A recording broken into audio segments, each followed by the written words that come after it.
కొనసాగాలి. ఇంతకుముందు ఏం చెప్పారు?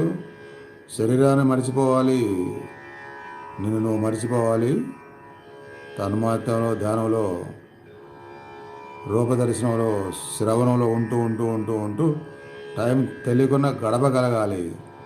గడపగలిగితేనే అనుగ్రహం. 100 మంది ఉన్నప్పుడు గడుపుతున్నాను, నలుగురే ఉన్నప్పుడు గడుపుతున్నాను. అంటే ఏంటి? మంది కోసం, 100 మంది కోసం కాదు, అమ్మవారి కోసం, నేను నమ్మి పాల్గొన్న నలుగురైనా సరే వారి కోసం. అలా ఒక నమ్మకము, ఒక పద్ధతి, ఒక నిబద్ధత, ఒక లక్ష్యము,